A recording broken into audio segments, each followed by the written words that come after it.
slowly, Shani Bonsai. Welcome or welcome back to my channel.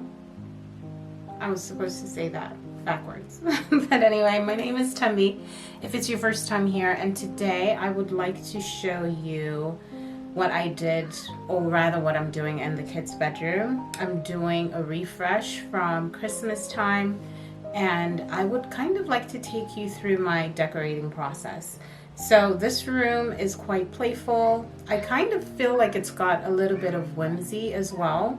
And I got my inspiration for the decor direction from wallpaper that I thrifted. So I've got this gorgeous wallpaper that we use as a focal point in this space. And it is, I think it's got mangoes on it, and then it's also got some flowers, and it's got some berries in it as well. I love that it is quite moody, so it's got some black in there, it's got some greens, some creams, and of course some red. And so personally it was a no-brainer for me to just run with those tones or that color palette. But then of course, because I wanted this space to feel quite whimsical and also slightly eclectic, I would say, I added some other tones. So other than the reds, the creams, the greens, and the black, you're going to see some brown in here, which is the full over, or rather the twin over full bed. And then I've also got some decorative throw pillows that I thrifted, and I wanted to show these to you because I think they're gorgeous. They are blue. And this is a beautiful velvet thrifted pillow. It actually has a pattern. It kind of reminds me of an Aztec pattern, if I'm not mistaken.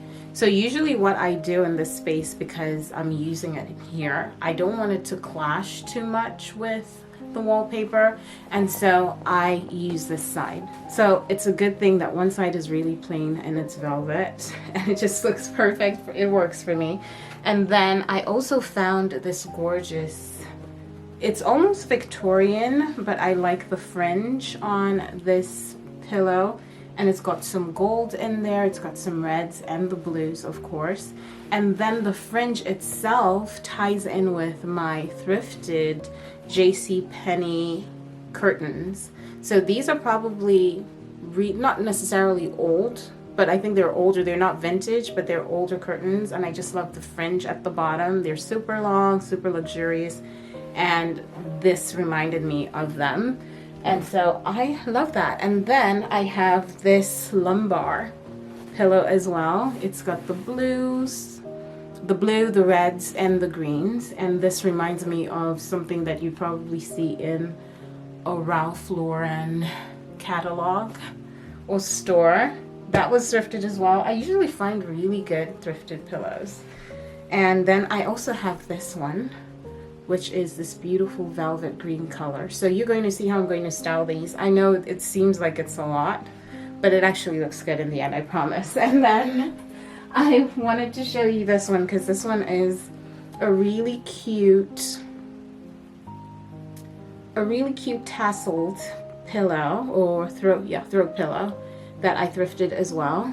And then it's got this gorgeous print on it, and the fabric itself feels like the fabric that you would find on a tapestry. And this actually goes on our little stool, which matches the curtain. So the creams, you're going to be seeing those in the little stool as well as the curtains, and I think that helps to pull everything together. I'm also going to be using some pops of red with this throw blanket. I think that this will help to just give this space, well, to help keep the space from feeling flat. I don't necessarily think it's going to be feel flat either way because of all the colors in here that I have going on, but it'll just help to really bring everything together and even give it more of that designer flair. So I absolutely love that. And so basically the bed, the bunker on top, or the twin, I am going for more of a gray and white theme because my son sleeps on top, and I'm going to be adding some whites to the bed as well, a white blanket with the red one, and I'm also going to add the blue and green pillows, and I think that kind of just helps it to feel a lot more cozy. And another thing that I like about it is it helps to lift up the gray and the white so it doesn't fall flat. So that's perfect. Then the bottom bunk is where my daughter sleeps, and so we're going with pinks down here and some peachy tones. She likes those colors.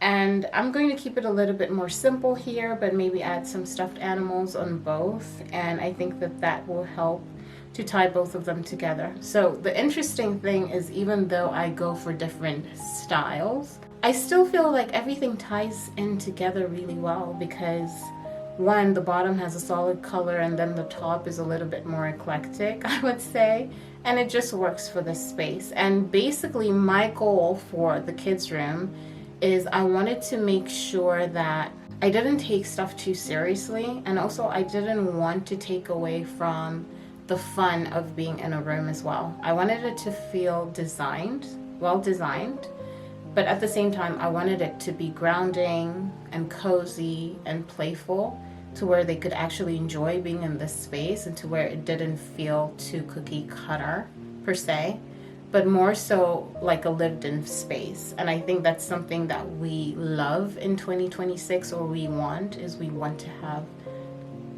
to be able to enjoy our spaces and make them feel a lot more lived in versus extremely designed that they're too cold and they're unapproachable. So now I have this gray dresser that was meant for my daughter when she was born, and I painted it this really pretty gray color. Now that we've lived with it for a couple of years, I'm kind of over the gray, and so I am going to be painting it. I'm thinking about painting it an army green color. I already have the paint. I'm just not going to do it in today's video because I won't be able to post this video in time, so I'll just give you an update when that happens.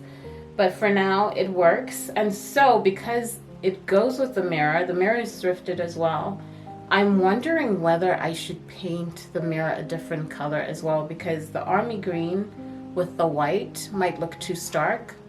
I don't know. I kind of want to make the space a lot moodier than it's been in the past, because I feel like it's really light and airy right now in this area. So I would prefer to go for moodier tones. So let me know what you think. Should I paint it black? I'm thinking black will definitely work with the army green. But I'm also thinking that I could either sand it down and get it down to the wood tone, which is going to be a lot of work, but I'm interested in trying to see how that turns out. So sanding it down and then staining it in its natural tone or color, I think that would look really good with the green, because it'll feel really earthy. But then I could also maybe try a gold or brass type of tone or color, or I could even go the silver route and basically just try that. Silver is more of my last resort, because I don't know how I'll be able to live with a wooden silver framed mirror. I would probably go for silver if it were metal. I think that would look fantastic. And so I encourage or welcome your opinions about that. What do you think I should do with this mirror? Paint it or distress it? Well, I didn't say distress, but sand it down and stain it, or just leave it as is. We'll see. I'm excited to hear or read your point of view. So lastly, I wanted to show you what I added to this dresser. We have this thrifted train that I love. It's got the blue, the black, and the pop of red, tying that red in.